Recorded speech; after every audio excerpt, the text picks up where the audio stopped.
हमारे अर्थ के ऊपर बहुत टाइप के इकोसिस्टम्स एग्जिस्ट करते हैं। कहीं पे फॉरेस्ट है तो कहीं पे डेजर्ट है, कहीं पे वाटर है तो कहीं पे टेरेस्ट्रियल है। लेकिन ऐसा तो पॉसिबल नहीं हो सकता ना कि आप एक फॉरेस्ट से निकले और एकदम से डेजर्ट आ गया, या फिर आप एक एक्वेटिक इकोसिस्टम से निकले और एकदम से लैंड या फिर टेरेस्ट्रियल इकोसिस्टम आ गया। ऐसा तो नेचर में पॉसिबल नहीं हो सकता। हमेशा एक एक्सट्रीम इकोसिस्टम्स के बीच में एक ट्रांजिशनल इकोसिस्टम भी हो सकता है। ऐसे ट्रांजिशनल इकोसिस्टम्स को इकोटोन की कैटेगरी में डालते हैं।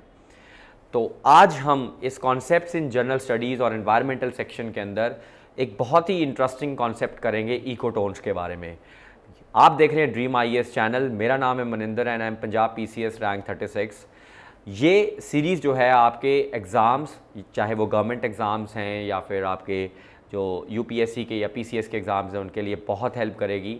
अगर आपको मेरी वीडियोस अच्छी लग रही हैं तो मैं एक छोटी सी रिक्वेस्ट करूंगा आपको कि आप ये वीडियो ज़रूर अपने फ्रेंड्स के साथ शेयर करिएगा। चैनल, अगर आप नए हैं चैनल के ऊपर, तो सब्सक्राइब ज़रूर करिएगा और लाइक ज़रूर करिएगा इस वीडियो को। तो चलिए, without any more wasting any more time, हम स्टार्ट करते हैं with the idea of ecotone. तो देखिए, जैसे आपको मालूम है कि जो हमारी मदर अर्थ है, जो हमारा बायोस्फीयर है, इसको हम डिफरेंट बायोम्स के अंदर कैटेगराइज कर सकते हैं। हम डिफरेंट इकोसिस्टम्स के अंदर कैटेगराइज कर सकते हैं। कहीं पे फॉरेस्ट है तो कहीं पे डेजर्ट है, कहीं पे आर्कटिक है तो कहीं पे अर्बन लैंड है, कहीं पे एग्रीकल्चर लैंड है, कहीं पे वेटलैंड्स हैं।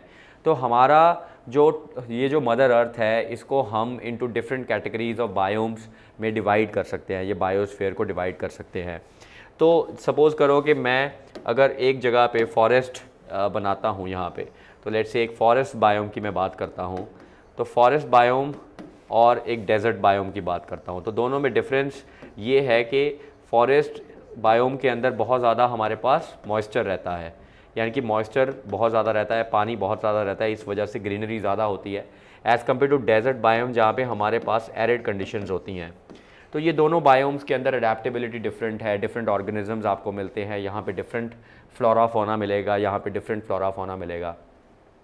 लेकिन ऐसा तो नहीं हो सकता ना कि जैसे हमारे पास अर्थ के अंदर एक फॉरेस्ट बायोम हो और साथ ही उसके बिल्कुल साथ में डेजर्ट बायोम आ जाए। मतलब ऐसा कोई मैजिक नहीं हो सकता कि फॉरेस्ट ख़त्म होते सार ही डेजर्ट शुरू हो जाए।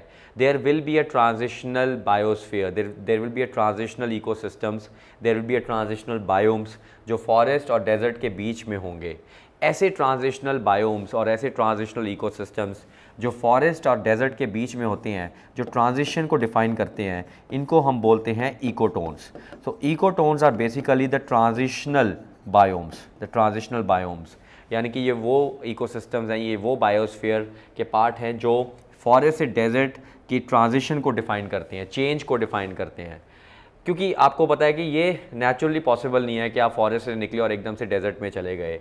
ऐसे ट्रांजिशनल को हम इकोटोन बोलते हैं। फॉर एग्जांपल अगर मैं आपको बात बताऊं, तो जैसे एक फॉरेस्ट हम ले लेते हैं, ऐसे करके एक फॉरेस्ट ले लेते हैं और हम एक ले लेते हैं डेजर्ट। तो इसके बीच में जो ट्रांजिशन होता है उस बायोम को हम बोलते हैं सवाना लैंड्स। तो सवाना लैंड्स में क्या होगा, यहाँ पे तो सवाना लैंड में फॉरेस्ट जो है वो ज़्यादा देखने को मिलेगा, लेकिन यहाँ पे सवाना में डेजर्ट्स यहाँ ज़्यादा देखने को मिलेगा।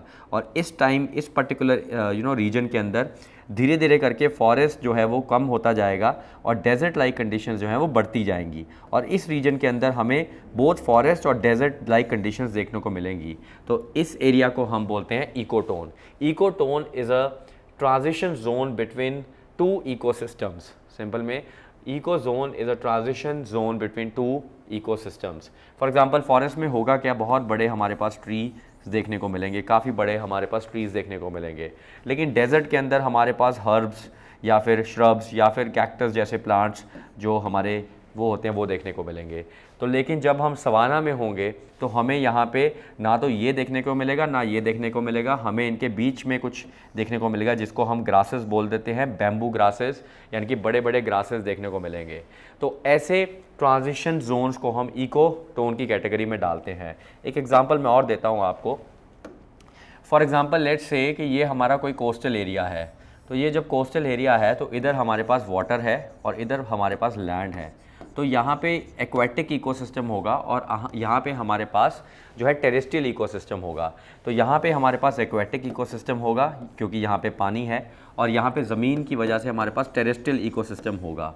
तो जब हम पानी से ज़मीन की तरफ जाएंगे, यानी कि वाटर से ज़मीन की तरफ हम जब जाएंगे, तो ये वाला जो एरिया है, ये वाला जो रीजन है, इस रीजन के अंदर हमारे पास both aquatic as well as terrestrial ecosystem के फीचर्स देखने को मिलेंगे। इस चीज़ को हम वेटलैंड्स बोलते हैं।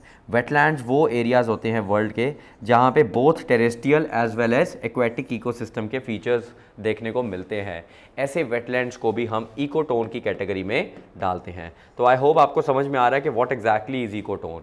इकोटोन एक ऐसा रीजन होता है अर्थ का जहाँ पे दो इकोसिस्टम्स जो है एक दूसरे के साथ मर्ज हो रहे होते हैं, और जो ये बीच वाला पार्ट होता है, इसको हम ट्रांजिशन जो है जोन बोलते हैं। तो ecotone is that transition zone. I hope आपको ये इकोटोन का कॉन्सेप्ट अब समझ में आ गया होगा। अगर आपको ये इकोटोन का कॉन्सेप्ट समझ में आ गया है तो चैनल को लाइक शेयर ज़रूर करिएगा, सब्सक्राइब ज़रूर करिएगा, इस वीडियो को लाइक करिएगा, शेयर करिएगा और चैनल को सब्सक्राइब करिएगा। Thank you everybody, take care.